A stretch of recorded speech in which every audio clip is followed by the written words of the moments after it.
This is Inspiring Minds, a podcast focused on thought-provoking conversations between BSB students and our world-class faculty. Hi, I'm Tyler Bausinger, and I am a senior here at VSB, a finance, accounting, and real estate major. And today I'm here with Dr. Caitlin Dannhauser for today's episode of Inspiring Minds. So, Caitlin, how did you come up with the topic of your paper? What really got you interested in corporate bond ETFs? The idea for this paper started back when I was working on Wall Street. Over this period from 2005 to 2010, investors' acceptance of ETFs, corporate bonds, and equities grew phenomenally. While I was on these trading desks, I was able to see that investors were now able to more easily access difficult to access markets and more quickly and cheaply implement trading strategies. And so after completing my coursework for my PhD at Boston College, I decided to focus particularly on corporate bond ETFs. Can you just give us kind of a 30,000-foot view of the assets that you talk about in this paper, just so that we have a better idea? ETF stands for Exchange Traded Fund. Simply put, ETFs are a basket of 10 to thousands of underlying securities. These securities can be bonds, they can be equities.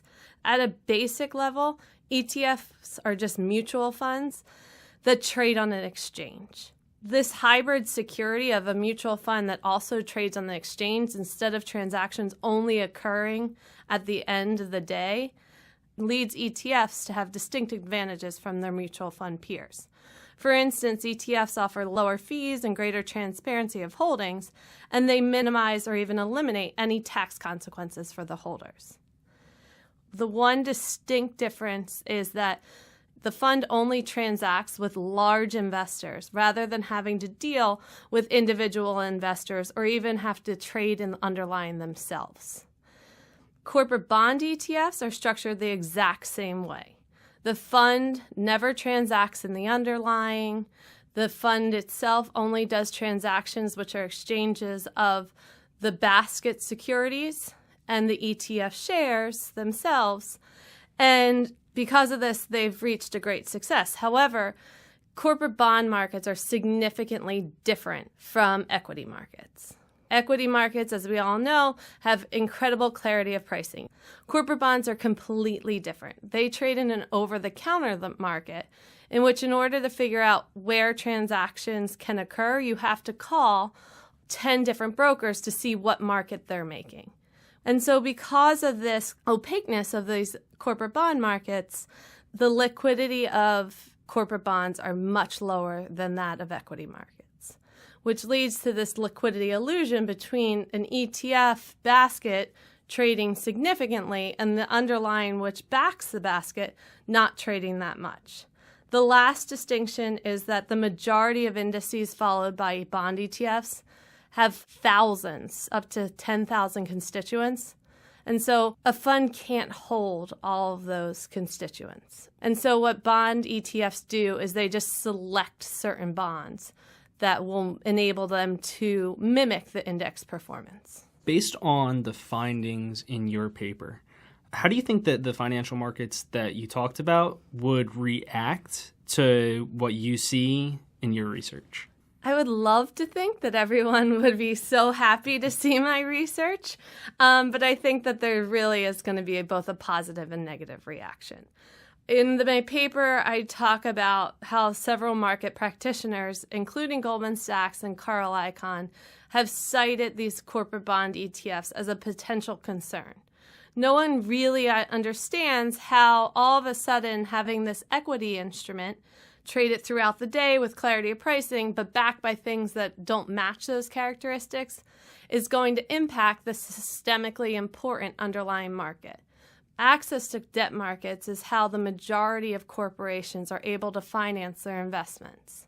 And so people are really concerned that perhaps this disconnect creates some really large issues for the corporate bond market. In fact, the Financial Stability Oversight Commission listed ETFs backed by corporate bonds as a potential concern they have for the entire financial system.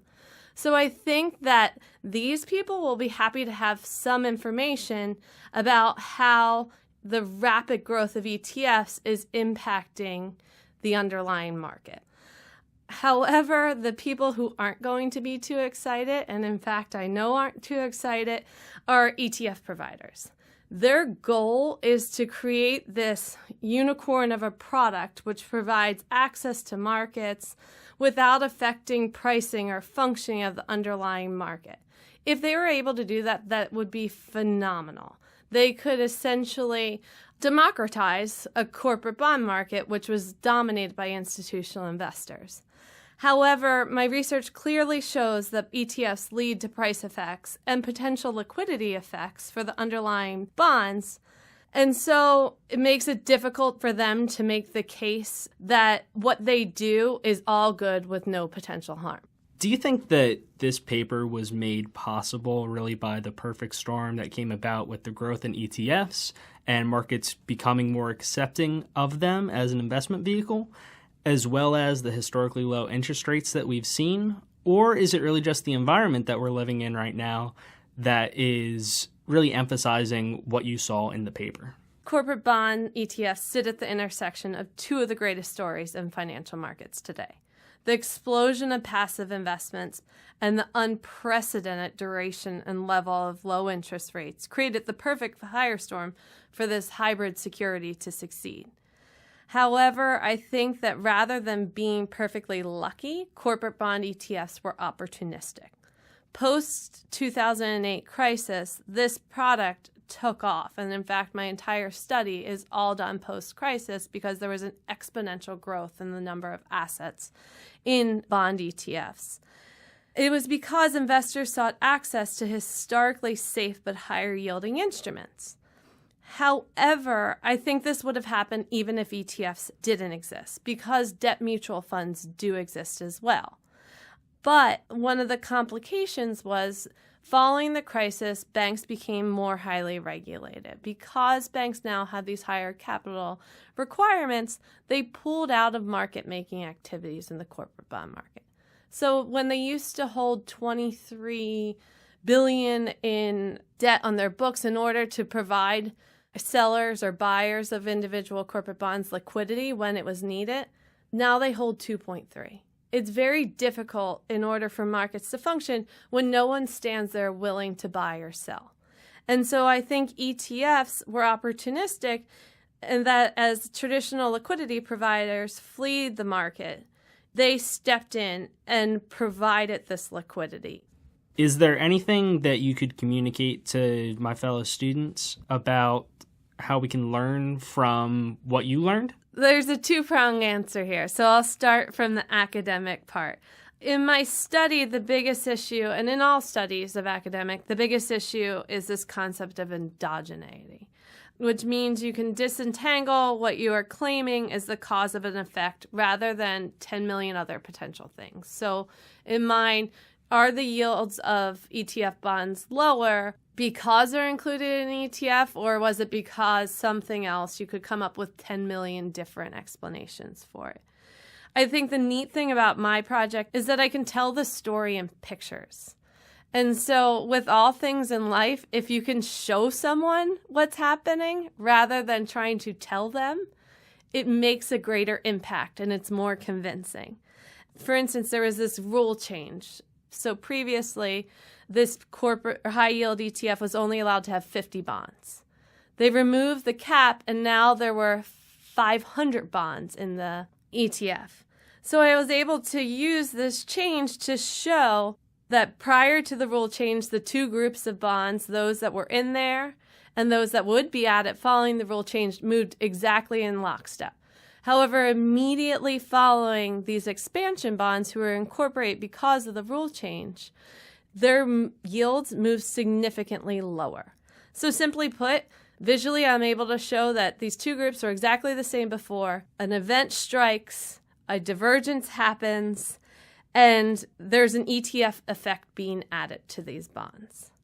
From a teaching perspective, my research has been beneficial because a lot of our students, and myself included, want to go work on Wall Street. But I think it's important for them to realize that this new structure is going to change the way in which the world operates. And so having been successful in this line of research, I think it's easy for me to hopefully share a deeper understanding of a term that they're reading about a lot. Thank you very much, Caitlin, for sharing your thoughts on your paper, on some of your views in the marketplace. And thank you to everyone who's listening for today's Inspiring Minds podcast. Thank you for listening to Inspiring Minds. Stay tuned for our next installment featuring more VSB students discussing research topics with our world-class faculty.